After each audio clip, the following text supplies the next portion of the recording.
가을의 시작을 알리는 9월입니다. 계절의 변화를 느끼는 여유 있는 9월을 라디오 서울이 함께합니다. 강혜신의 오늘의 미국.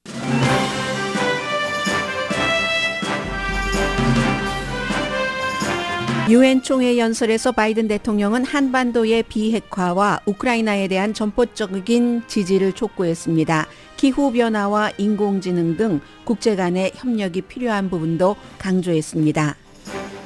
젤렌스키 대통령도 러시아 침공을 받은 뒤 처음 유엔 연설을 할 예정이고 목요일 백악관에서 다시 바이든 대통령을 만납니다.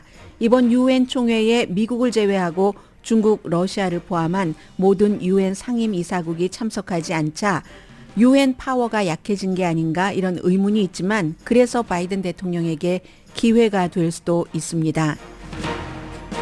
연방 상원이 투표할 때나 토론할 때 정장을 입어야 하는 비공식 드레스 코드를 없앴습니다. 민주당 지도부는 시대와 사람의 변천사를 반영한 결정이라고 했고 공화당은 예의 없음을 보여준다고 비난합니다.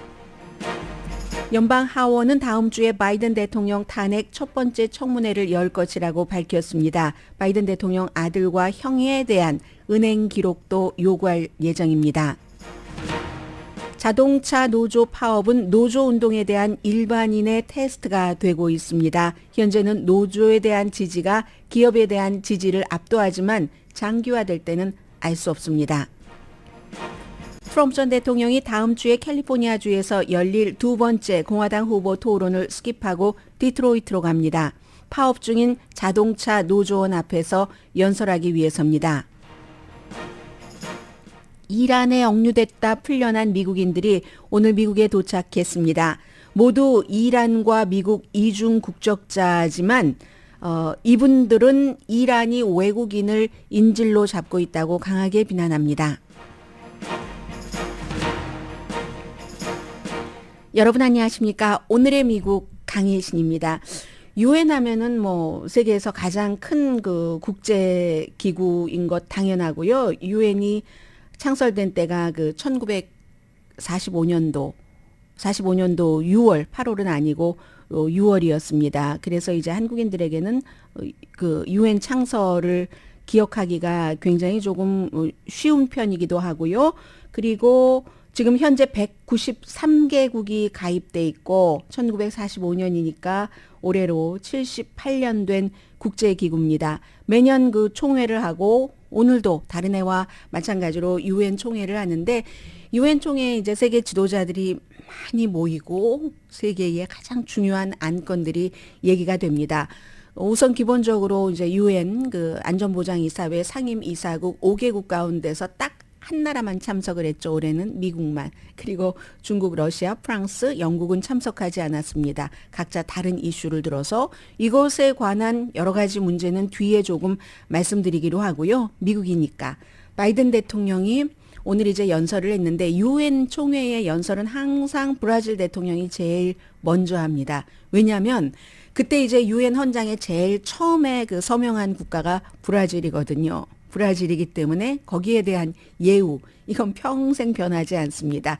그리고 이제 유엔 본부가 미국에 있고 뉴욕에 있고 하니까 등등의 이유로 미국 대통령이 브라질 대통령 다음으로 항상 연설을 해서 오늘 이제 두 번째 연설을 하게 됐는데 기본적으로 이제 처음 시작할 때 한 25분은 조금 안 될 것 같고요. 제가 23분, 4분까지는 시간을 쟀는데 그 뒤로는 시간 재지 않았습니다. 거의 이제 그 정도 되면 끝날 부분이고요. 한 1분 30초 정도 되니까 미래에는 독재자가 필요하지 않다라고 얘기를 했거든요. 이게 바로 미국이 이제 지난 트럼프 전 대통령 집권 당시에 그 미국 혼자 내지는 미국 우선주의 하면서 세계 동맹국들을 모으는 것에 조금 그 소홀히 했고 그 사이에 굉장히 터키, 헝가리 등등등등 독재가 득세를 했습니다. 특히 이제 유럽, 동유럽 같은 데도. 그러니까 다시 바이든 대통령은 미래에는 독재 지도자는 필요하지 않다라고 강조를 했고요. 그리고 한국 문제를 조금 20분이 넘어가니까 22분 정도 됐나요? 그러니까 바이든 대통령이 한국 문제를 얘기를 하는데 모든 나라를 다 언급하지 않았습니다. 최근에 이제 미국 대통령들이 그 중요한 연설을 할 때 중요해진 게 트럼프 전 대통령 시대에는 국정연설이 됐건 뭐 유엔이 됐건 중요한 것에서 항상 어떤 때는 거의 한마디도 다른 나라에 대해서 언급하지 않는 때가 있고 그리고 이제 바이든 대통령이 되고 나선 그걸 다시 수습해야지 되니까 국제적인 리더로서의 어떠한 것을 언급하기는 합니다. 그러나 그 러시아가 우크라이나를 침공했기 때문에 많은 국제 이슈가 우크라이나에 집중될 수밖에 없었거든요. 그런데 오늘 북한을 언급을 했고 중국을 언급을 했고 그리고 이란 많이 언급한 것은 우크라이나였습니다. 중국은 뭐 아시는 것처럼 당연히 늘 얘기하는 것처럼 바이든 대통령도 제가 늘 얘기하는 것처럼요. 이렇게 얘기를 하더군요. 아주 중국이 좀 국제법 규칙 국제적인 룰을 지키는 그런 가운데서 경쟁을 하는 것이 옳다 이런 얘기를 했고 그리고 이제 러시아 우크라이나는 조금 뒤에 말씀드리고 이란은 북한과 묶어서 한마디 했습니다. 북한에 대해서도 한마디, 이란에 대해서도 한마디. 이란이야 지금 어제 오늘 이란에 억류돼 있던 미국인 5명이 오늘 이제 버지니아주로 도착을 했기 때문에 그래서 이제 중요하기도 하고 해서 이란과 북한의 핵에 대해서 함께 바이든 대통령이 그 언급을 한 부분은 외교로 풀어야지 된다. 북한 핵 문제도 그리고 비핵화 같은 것을 강조를 하면서 이란도 마찬가지로 한마디 그냥 스쳐 지나가거든요. 절대로 이란의 핵무기 갖는 것 용납할 수 없다 하는 게 유엔 총회에서 다른 많은 나라에 대해서 언급하지 않은 바이든 대통령이 한 얘기입니다. But we are committed to diplomacy to bring about the denuclearization of the Korean Peninsula.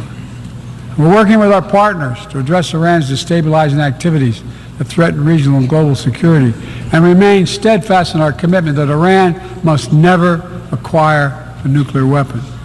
이란은 절대로 핵무기를 가져서는 안 된다. 그 전에는 이제 한반도의 비핵화를 얘기를 했고 그런 것들을 이제 여러 그 외교 문제를 통해서 외교적인 해결책으로 한다. 이런 얘기를 했습니다. 그리고는 많은 부분을 이제 우크라이나, 러시아를 공격하는 것에 썼는데 이 전쟁은 전적으로 러시아 책임이다. 불법적인 책임이고 이런 것을 무척 여러 차례 조금 다른 단어들을 써가면서 강조했습니다. Russia alone bears responsibility for this war. 이 전쟁의 책임은 순전히 러시아가 책임져야지 된다고 얘기를 했죠. Alone has the power to end this war immediately. 이 전쟁을 곧 끝낼 수 있는 힘도 유일하게 러시아가 갖고 있다고 했고요. And it's Russia alone that stands in the way of peace. Because Russia's price for peace is Ukraine's capitulation. 네, 무슨 뭐 평화 이런 것을 할 수 있는 것도 이게 아주 참 미묘하게 외교적인 막 러시아를 무조건 비난을 하고 거기를 벌줘야지 된다 하는 게 아니라 체면을 조금 차리게 해주죠. 출구작전을 할 때 휴전으로 이 문제도 외교적으로 희생이 조금이라도 덜 하면서 풀기를 원하기 때문에 러시아만이 유일하게 이 전쟁을 곧 immediately 끝낼 수 있는 파워를 가진 국가다라고 생각을 하죠. 그러면서 미국은 어떤 침략자를 기쁘게 하기 위해서 핵심적인 원칙을 포기하지 않는 국가라고 강조를 합니다. But I ask you this. If we abandon the core principles of the United States to appease an aggressor, can any member state in this body feel confident that they are protected? If you allow Ukraine to be carved up, is the independence of any nation secure? 네, 지금 우크라이나를 전쟁을 예로 들어서 이런 핵심 원칙을 포기하고 그렇게 돼서 침략자가 기쁘게 된다면 이 바디 유엔의 193개국 회원국 간에 누가 안전하다고 느끼겠는가 이런 것을 굉장히 강조를 했거든요. 바이든 대통령. 다시 We have to 말합니다. stand up to this naked aggression today and deter other would-be aggressors tomorrow. That's why the United States, together with our allies and partners around the world, will continue to stand with the brave people of Ukraine as they defend their sovereignty and territorial integrity and their freedom.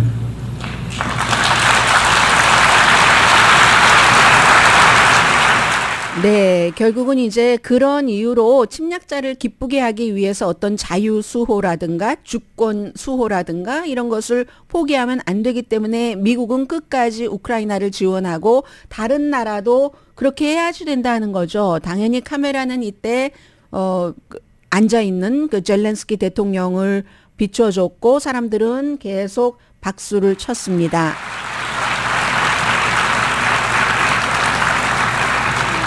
It's not only an investment in Ukraine's future, but in the future of every country that seeks a world governed by basic rules that apply equally to all nations. 네, 이건 모든 나라에 대해서 이거 우크라이나에 대한 투자만이 아니다. 우크라이나 대통령이 늘 강조라는 거죠. 우크라이나를 지금 지원하는 것은 우크라이나만 살리는 것이 아니라 세계 모든 나라를 지금 유엔 총회에 참석하고 있는 193개국 침략자는 이길 수 없다 하는 것을 서로 협력을 해서 보여줘야 된다 하는 겁니다. 이 내용에 대해서는 지난해보다도 올해 더 이 시점에 공화당의 회의론이 강해지는 때에 나온 겁니다. 바이든 대통령은 우크라이나에 240억 달러를 추가로 지원을 해달라는 의회에 그 요청을 해놓은 상태고 공화당이 뭐 어떤 사람들은 푸틴을 좋아하고 어떤 사람들은 무조건적인 러시아를 지지하는 사람들도 있고 어떤 사람들은 뭐 직접적으로 미국 전쟁도 아닌데 땅도 다르고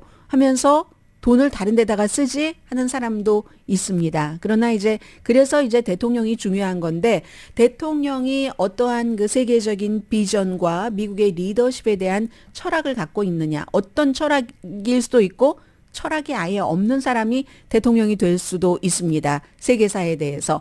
그래서 어떤 철학과 비전을 갖고 있는 사람이 대통령이 되는가. 지금의 바이든 대통령은 우크라이나가 침략당하면 물론 러시아가 미국의 라이벌 국가이기도 하고 적국가이기도 하고 테크니컬리 그렇기 때문에 이걸 지지를 해야지 된다 하는 것을 지금 유엔에서 호소를 하는데 오늘 박수를 친 것으로 보아서는 미국 내 공화당보다는 어쩌면 그 다른 나라의 사람들이 더 많이 지원을 하지 않을까 지금 그런 느낌도 들었고요. 유엔 총회 사흘 동안 열리고 어제도 뭐 뮤지컬 해밀턴을 만든 그 팀들이 아주 그 메트로폴리탄 그쪽 지역에서 그 미술관에서요 화려하게 뭐 리셉션 같은 걸 했고요. 미국이 유엔이 있는 그런 그 국가이기 때문에 오늘 이제 질 바이든 여사 지금 굉장히 바쁠 겁니다. 저녁에 리셉션 같은 것을 준비를 해야지 되기 때문에 그리고 우크라이나, 이란과 북한의 핵 문제를 제외하고는 당연히 국제 문제에 대해서 바이든 대통령이 또 선거철이잖아요. 늘 강조했었던 기후 변화 그리고 뭐 기간 산업이라든가 그런 부분에 대해서 많이 그 얘기를 했고요. 기간 산업, 기후 변화 말고 또 어떤 이슈가 있었죠? 뭐 대체적으로 그러한 그 인공지능에 관해서도 조금 그 얘기를 했습니다. 그리고 러시아에 대해서 말하면서 지금까지 쭉 전문가들이 판단하는 것 그리고 겪어왔었던 것을 그대로 다시 한번 유엔 총회에서 얘기를 했는데 러시아는 세계가 우크라이나 지원하는 것에 지쳐서 자금 지원 여러 가지 무기라든가 훈련시키는 거 이거 다 이제 떨어져 나가서 그렇기를 바라고 있고 그렇게 처음에 계산을 했다. 다른 나라가 우리나라 전쟁도 아닌데 하면서 지쳐서 러시아가 결국은 우크라이나에서 이길 것 이것을 기대를 했는데 그렇게 기쁘게 할 수 없다는 얘기잖아요. 그런 얘기들을 했고요. 그리고 아직은 젤렌스키 대통령이 유엔에서 연설하지 않았습니다. 차례가 오지 않아서요. 그래서 러시아가 우크라이나를 침공한 뒤에는 처음으로 젤렌스키 대통령이 유엔에서 연설을 하게 되고 목요일에 백악관에 가서 바이든 대통령을 만납니다. 그럼 세 번째죠. 지난번에 백악관에 왔었고 이번에 또 가고 또 바이든 대통령이 우크라이나에 가서 키브 그 광장을 같이 걸었고 아마도 공동 기자회견을 하지 않을까. 어떤 그 정상과 정상이 백악관에서 만난 뒤에 공동 기자회견을 하느냐 하지 않느냐는 굉장히 차이가 있습니다. 여러분들께 뉴스로 일일이 전해드리지 않지만 미국에는 수많은 정상들이 오고 가고 또 갑니다. 그 모든 정상과의 초대 미팅을 전부 공동 기자회견으로 풀지는 않죠.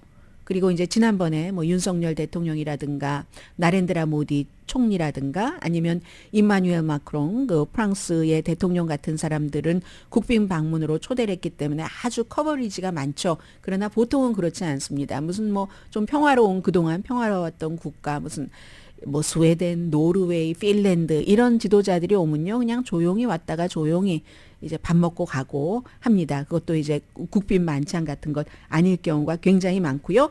해서 목요일에 젤렌스키 대통령을 만날 때는 공동 기자회견을 할 것으로 예상을 하고 있고 지금 왜 미국만 왔느냐? 중국, 러시아, 영국, 프랑스 다 지금 아주 미묘하고 국내적으로 이슈도 많고 지금 우크라이나에 대한 지원도 일정하게는 다 어느 정도 약조가 돼 있는 상태고 뭐 그렇잖아요. 또 이해관계가 충돌되는 것도 있고 해서 안 왔는데 이게 뭐 유엔의 무슨 연례 총회 같은 것이 굉장히 약해진다는 것 아니야? 뭐 영향력도 약한 것 아니야? 이런 얘기를 할 수가 있죠.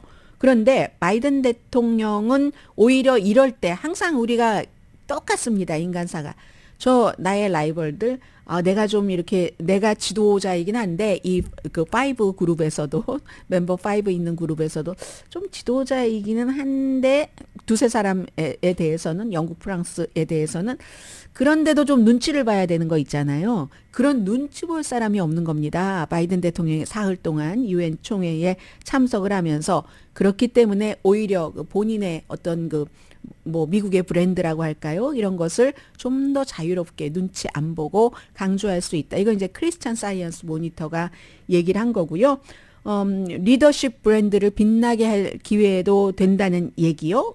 그러니까 오늘 당장 미래에는 독재자가 필요 없다고 하잖아요. 세계에 워낙에 권위주의, 고립주의 이런 것이 강해지고 있기 때문에 원칙, 무슨 뭐 자유, 민주주의 핵심 이런 걸 굉장히 강조를 했고요.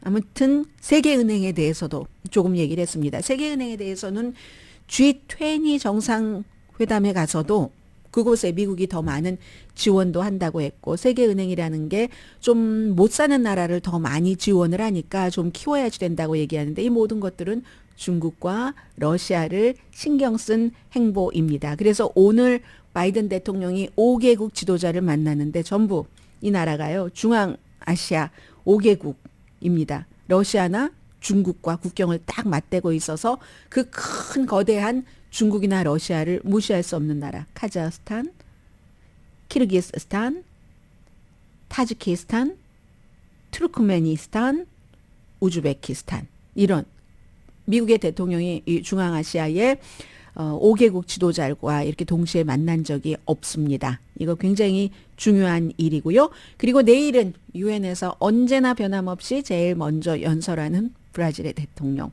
루이스 이나시오 룰라 디 실바 대통령을 만나고 이 대통령을 만나는 것도 중요하죠.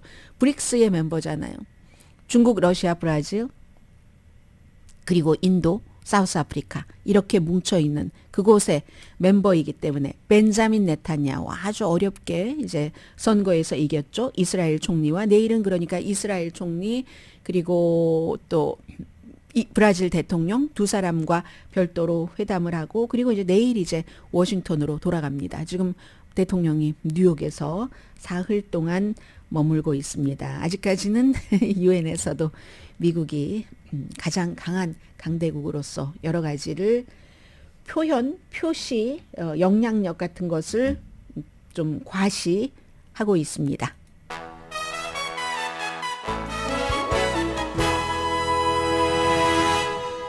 오늘의 미국은 전문가가 추천하는 이민법, 가정법 전문 제인정 종합법률사무소, 총 20억 달러 승소, 교통사고와 상해 전문 브라이언 타필라와 CG 변호사 그룹, 코지다운 갤럭시 이불은 잠이 솔솔 오게 하는 기능성 거위털 이불로 독일과 함께 생산합니다. 코지다운 갤럭시 이불 공동 후원입니다.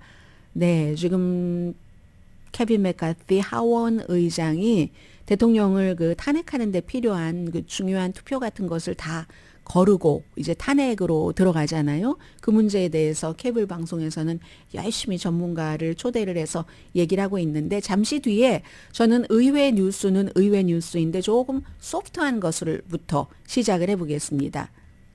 우리 캐주얼 프라이데이와 마찬가지인 연방 상원. 어제 보니까 그 뉴욕 타임즈의 그 젊은 그 젠 Z 세대, 제네레이션 Z 세대의 정치인들이 늘어나면서 11살에서 26살 사이입니다. 97년부터 2012년 사이에 태어난 그런 뭐 연방 정치인 딱 한 명 있고요. 프로이드 그 플로리다주의 프로이드 연방 하원 의원 26살이잖아요. 많은 그런 의원들은 막 캐주얼 데이처럼 옷을 입고 다닌다. 그런데 이제 하원은 그 드레스 코드가 있고 상원은 드레스 코드 공식적인 드레스 코드는 없는데 그래도 있어 왔거든요. 그걸 없앤다는 발표를 했습니다. 이게 왜 그럴까요? 잠시 뒤에 전해드립니다.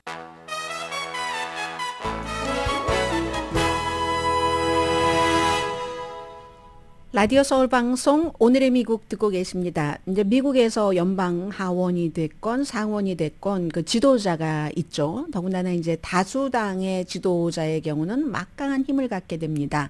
물론 그 힘을 가지고 휘두를 수는 없죠. 그 아래에 있는 다른 그 동료 의원들이 반발을 할 수 있기 때문에 그러나 이제 자체적으로 뭔가를 할 수 있는 그런 그 융통성 같은 게 있죠. 지금 연방 상원은 민주당이 다수당이기 때문에 척 슈머 상원 그 원내대표가 중요한 역할을 많이 하고 있는데 어제 이런 발표를 했습니다.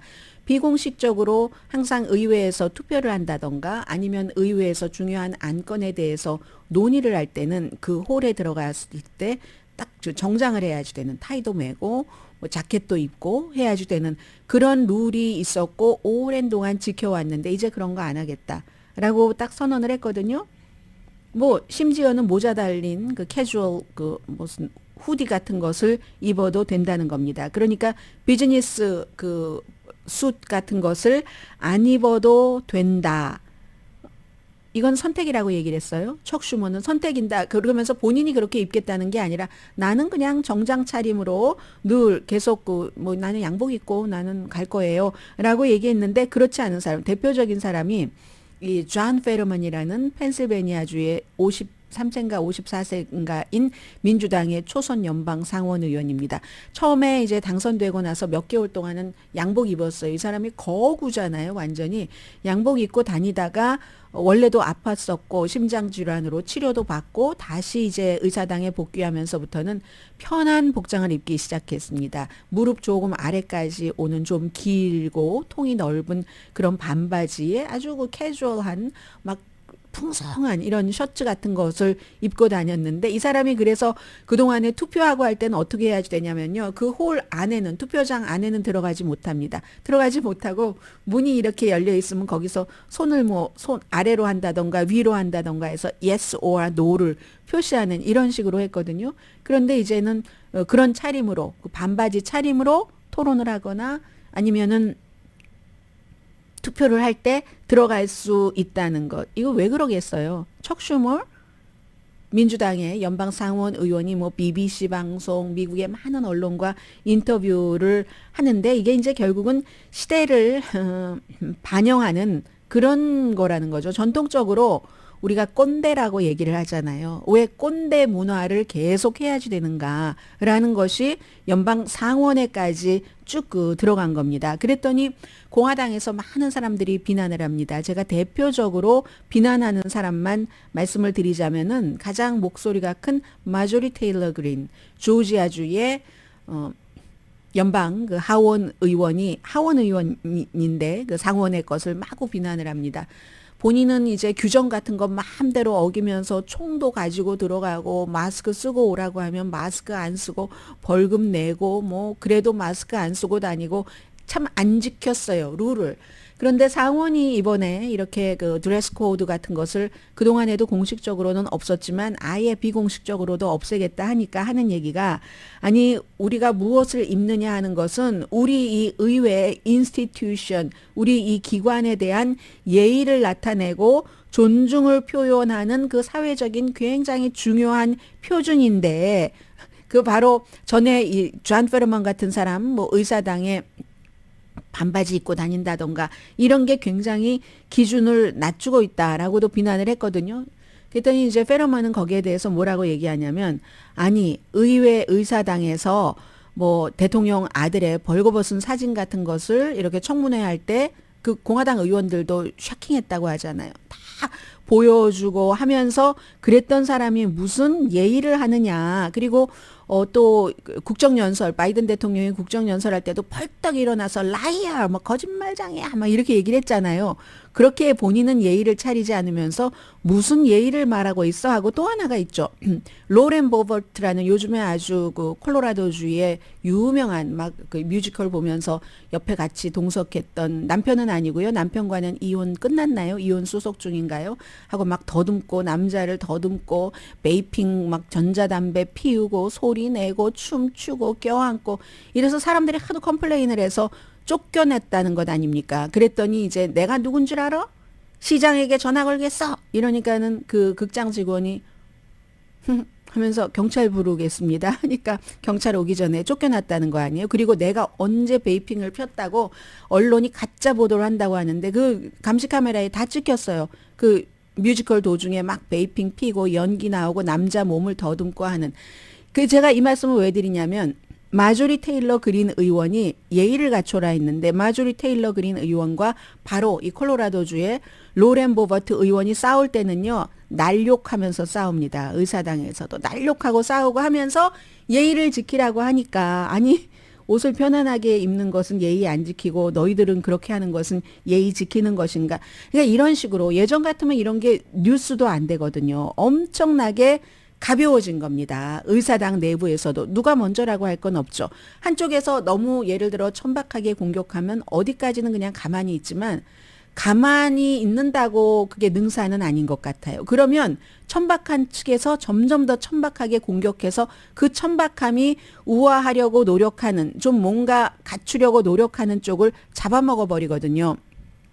그래서 지금 의사당에는 그런 사람들이 굉장히 많고 상원은 점잖은 편이죠. 하원보다. 그런데도 불구하고 이제 시대의 변화를 거스를 수가 없는 겁니다. 상원에서도요. 케빈 맥카티 하원의 공화당의 하원 의장도 이제 좀 정장처럼 보이는 스니커 같은 운동화 같은 것 신고 다니는데 나이가 가장 많은 미치 매코넬 상원 공화당의 대표도 81세 뭐 몇 번, 두 번 말 못하고 프리즈 되고 했었던 그 사람도 스니커 같은 거 신고 다니거든요. 심지어는 그런 사람들도 그러고 하니까 이게 시대를 반영을 하는 겁니다. 그리고 상원 너무 늙었어 막 하는데 젊은 사람들도 들어가야지 돼 하는데 그 고루함 무슨 금요일이면은 카멜 색깔의 옷을 입고 다녀야 된다든가 가장 점잖고 자연스러운 색깔이잖아요. 그런 것들이 고루하게 보이게 한다. 꼰대처럼 보이게 한다 해서 이제 이걸 바꾸는 거겠죠. 이렇게 바꿔놓으니까 예의가 없다고 하면서 이제 비난하기도 하고 민주당의 그 상원 지도부를 그리고 상원에서의 이 같은 뭐 드레스 코드 같은 것은요.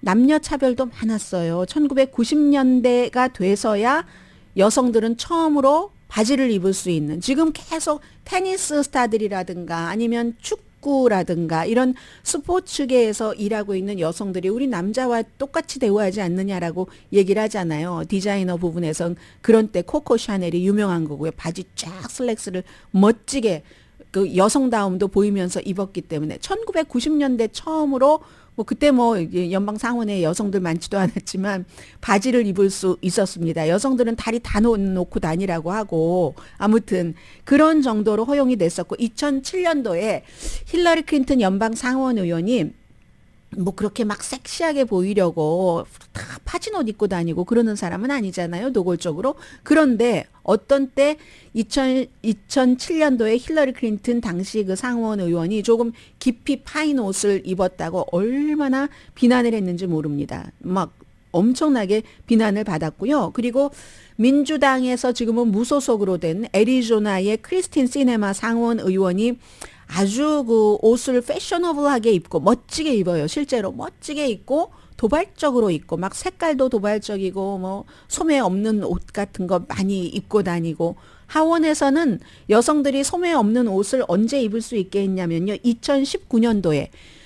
2019년도야 돼서야 여성들이 소매 없는 옷을 입고 의사당에 갈 수가 있었습니다. 그래서 영킴 의원 같은 경우는 소매 없는 옷을 아주 멋지게 잘 입고 다니던데 2019년 이전에 연방 하원 의원 됐으면 그렇게 하고 하원 의사당에 못 들어갔습니다.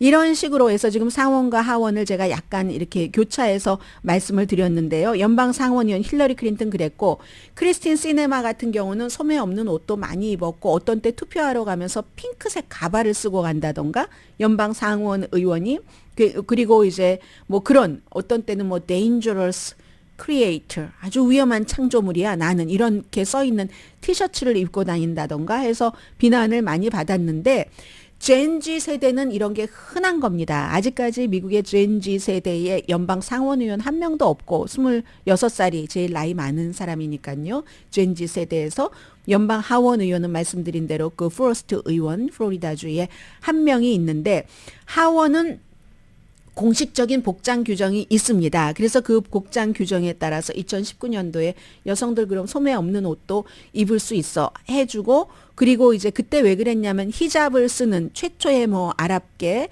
무슨 무슬림 연방 하원 의원이 등장을 하고 했으니까 그런 것들 때문에 나온 그 법안이거든요. 그렇게 했습니다. 그런데 여기서 가장 저는 또 기가 막힌 건 뭐냐면요. 기가 막힐 정도는 아니지만 다 또 이유를 구체적으로 말해서 들으면은 용납이 되겠지만 이거는 의원들에게만 해당됩니다. 연방 상원 의원 100명들에게만 해당되는 비즈니스 정장이 아니더라도 의사당에서 투표하거나 아니면 토론하는 그 토론회장에 갈 수 있다. 그런데 스태프들은 아니래요. 그럼 뭔가요? 같은 장소에서 시종처럼 보이지 않을까요? 어떻게 보면 아니면 더 점잖아 보일까요? 아무래도 좀 자켓도 입고 타이 매고 하면 진지해 보이니까. 그 스태프들은 그대로 그 규정에 따라야지 되고 스태프들이 모시고 있는 상관들만 복장 규정 없앤다. 저 이거 좀 웃겼어요. 근데 아무도 아무 말을 안 하네요. 자, 그런 일이 연방 상원에서는 시대를 반영하는 드레스 코드 어피셜한 것도 아니었는데 완전히 없애버린 결정이 어제 나왔다 하는 것이고요. 그리고 아마 그게 뉴욕타임스의 보도에 따라서 딱 빨리 척 슈머 그 연방 상원의원이 결정해버린 게 아닌가 싶기도 해요. 뉴욕타임스의 그 보도가 되고 나서 저도 굉장히 아주 눈이 뚫어져라 하게 쳐다봤었으니까요. 그렇게 바로 하루 만에 나온 결정이고요. 하원에서는 다음 주에 미국의 중요한 일이 무척 많습니다. 9월 27일이 오늘이 며칠인가요? 9월 19일인가요? 9월 27일이 레이건 그 박물관에서 두 번째 공화당의 예비선거 후보 토론회가 열립니다. 이번에도 팍스에서 주최를 합니다. 그땐 팍스 뉴스였고 이번에는 팍스 비즈니스 채널 뭐 같이 뉴스죠. 하는데 트럼프 전 대통령은 그때나 두 번째나 참석하지 않는다는 얘기고요. 그리고 하원은 그 다음 날인 9월 28일에 대통령에 대한 탄핵조사 첫 번째 청문회를 시작한답니다. 그래서 감독위원회하고 뭐 법사위원회하고 또 그 세출세입위원회 이 세 사람의 위원장들을 딱 뭐 제임스 코머라든가 이런 사람들을 뭐 조시 하울리라든가 이런 사람들을 딱 이제 이렇게 조시 하울리는 아니고요. 이렇게 제임스 코머 등등 해서 이렇게 조시 하울리는 상원이니까 케빈 맥카티 하원 의장이 딱 세 사람을 지명을 했는데 이게 투표 같은 거 거르고 속전속결로 한다는 겁니다. 지금 며칠 안 남았어요. 10월 1일 예산안 통과시키지 않으면은 연방정부 문 닫아야 되는데 그것 안 하고 이것부터 지금 하겠다는 거잖아요. 기본적으로는 헌터 바이든이라는 대통령 아들이 우크라이나와 중국과 사업을 할 때 대통령이 부통령으로서 어떤 영향을 줬는가. 이건 이제 당시 부통령의 부패 뭐 공직 남용 등등 뭐 여러 가지 법적 문제에 초점을 맞추겠죠. 그래서 뭐 심지어는 루머도 많아요. 그 FBI 뭐 내부에서 나오는 루머다 하면서 500만 달러를 아들에게 유리하게 해주기 위해서 우크라이나에 그 검찰총장을 해고하면서 아들이 이사로 있는 회사 에너지 회사 브리즈마라는 데서 500만 달러를 받았다 뇌물로. 받았으면 진즉에 그 증거를 대면 되잖아요. 그런 것 없으면서 이제 계속 얘기를 합니다. 얘기를 하고 있는데 그러니까 증거가 없이 대통령 탄핵까지 가는 건 이건 아니다라고 공화당 내부에서도 얘기를 지금 하는 거고요. 그러면은 뭐 루머라는 것은 어느 정도 조금의 뭔가가 아주 먹을 만한 뭔가 음식이 있을 수도 있잖아요. 예를 들어 부리스마 간부가 내가 말이야 미국 정치인들에게 돈을 줬는데 말 허풍 떠는 사람들도 굉장히 많잖아요. 우리 알잖아요. 내가 말이야 걔들 다 내 손아귀에 있어. 아이 손아귀도 아니야 내 손가락 위에 있어. 뭐 이런 사람들 있잖아요. 뭐 maybe, may not. 그러니까 증거를 내놔라 하는 얘기를 하는 거고 그런 것을 이제 감독위원회에 제임스 코머가 켄터키가 지역구입니다. 조사를 한다고 하고 짐 조던 그 사법위원회의 위원장, 세입세출위원회의 제이슨 스미스가 이제 하겠다 하는 그런 그 얘기를 해서 이것도 이제 공화당에게 과연 득이 될지 실이 될지는 봐야지 않은 일이지만 이건 헌터 바이든의 은행 기록까지도 전부 요구를 하고요. 헌터 바이든뿐만이 아니라 그 가족들이라고 얘기를 하잖아요. 패밀리가 범죄 가족이라고 얘기를 하잖아요. 넷플릭스에 뭐 그런 제목 없나요? 범죄 가족 이렇게 해서 하면은 딱 들어오기는 귀에 쫙 들어오죠. 이런 걸 잘해요. 트럼프 전 대통령이. 그리고 이제 바이든 대통령의 형 제임스의 은행 기록까지 전부 의회에서 이를테면 소환 같은 것으로 요구를 하니까 뭐 제출을 할 가능성이 높겠죠. 잠시 뒤에 아니 파업이 또 우리에게 이렇게 영향을 또 줄 수도 있네요. 전해드립니다.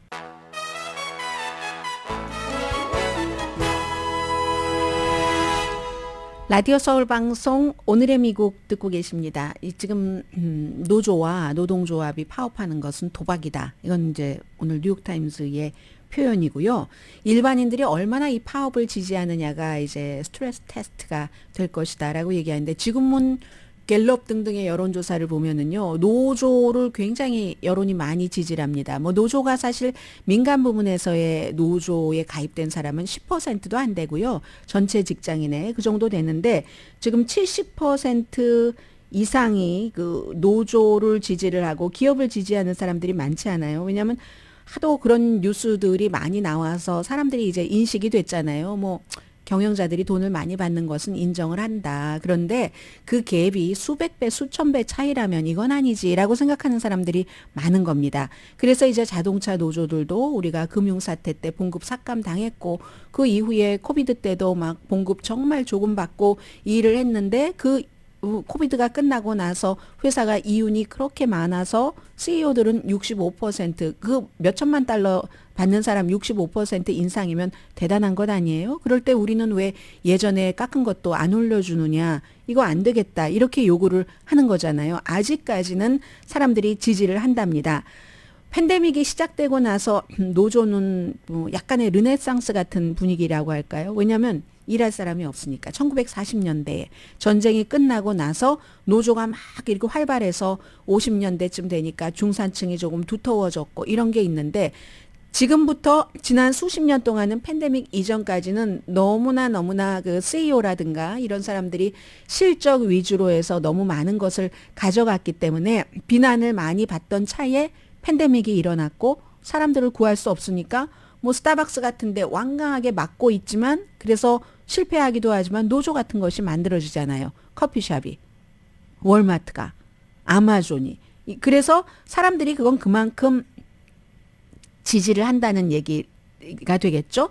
그래서 이제 최근에 뭐 UPS라든가 이런 회사에서 너무나 대단한 그 계약을 따내는 게 뭐 연방 상원의원, 하원의원보다도 훨씬 많은 연봉을 받고 그 드라이버들이 이러는 것들이 여론의 지지가 있기 때문에 그렇다는 겁니다. 그래서 지난해에 이 노조의 노동조합에 대한 일반인들의 지지율은요, 린든 B 존슨 60년대 초에 그 린든 B 존슨 대통령 때 이후에 최고랍니다. 그때는 막 민권, 인권 이런 거 굉장히 강조를 했었던 때잖아요.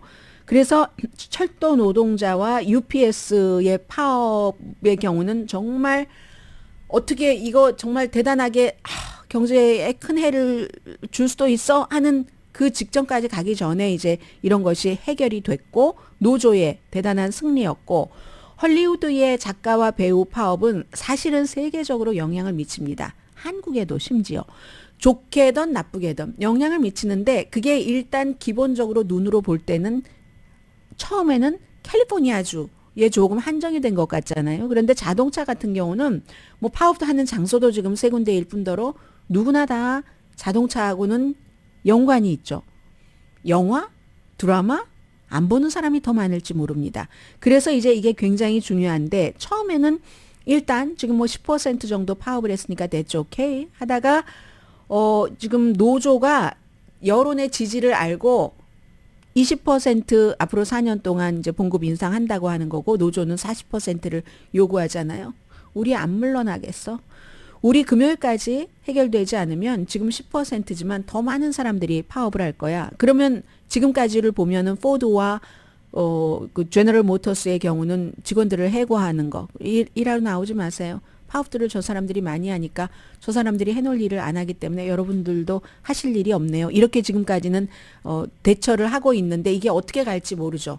근데 그 어떻게 갈지 모른다는 것은 여론이 어느 쪽을 뒷받침하느냐에 따라서 상당히 그 달라지는 거고요.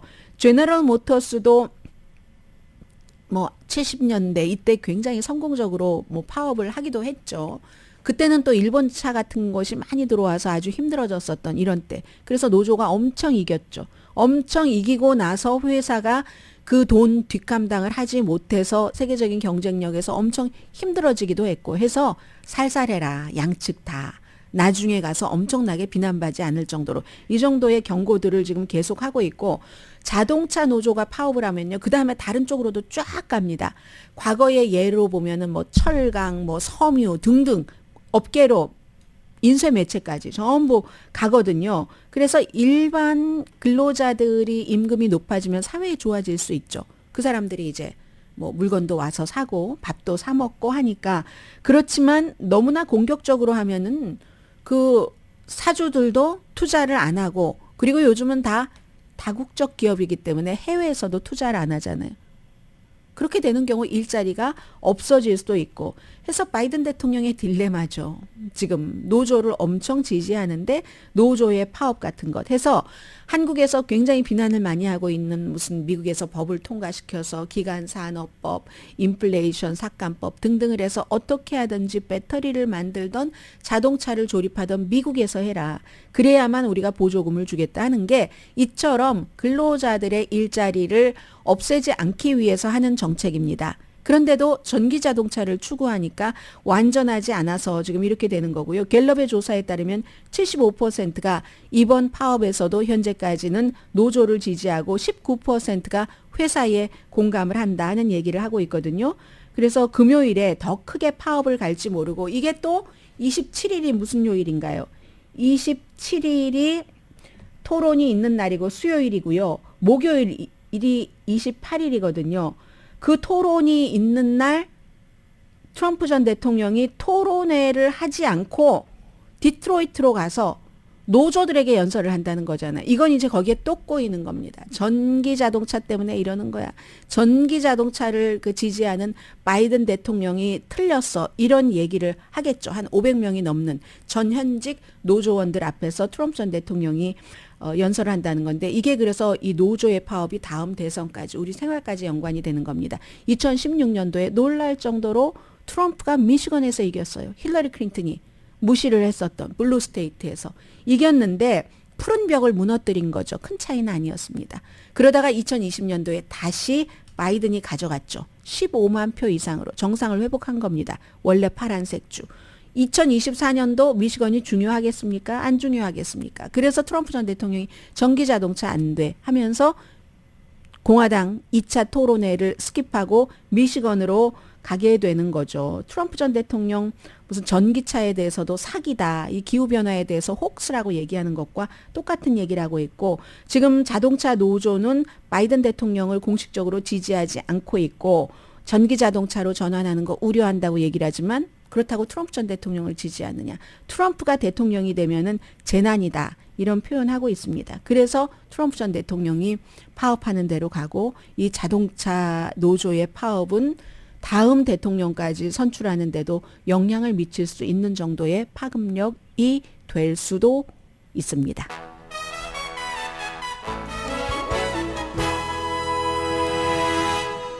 라디오 서울 방송 오늘의 미국 듣고 계십니다. 네, 어제 이제 이란에서 억류됐다가 카타르 중재한 국가 도하를 통해서 미국으로 오늘 입국을 한 5명의 미국인들, 이란계 미국인입니다. 미국에서는 이중국적을 허용하니까 이란, 미국, 이중국적인데 이란은 이중국적을 허용하지 않습니다. 그래서 이란계 미국인들을 가끔 죄가 없어도 잡고 흥정을 하죠. 본인들에게 경제적으로, 정치적으로 이득을 얻기 위해서. 뭐 이게 이제 미국이 보고 있는 점이고요. 그래서 이제 그분들이 오셨는데 이제 뭐 제일 유명한 사람이 아버지도 잡혀 있었고 했던 그 사업가 51살의 사이막 나마지, 이분이 8년이나 에빙 교도소라는 곳이 굉장히 아주 막 노토리어스한 그런 그 교도소라고 하잖아요. 거기서 8년을 계셨습니다.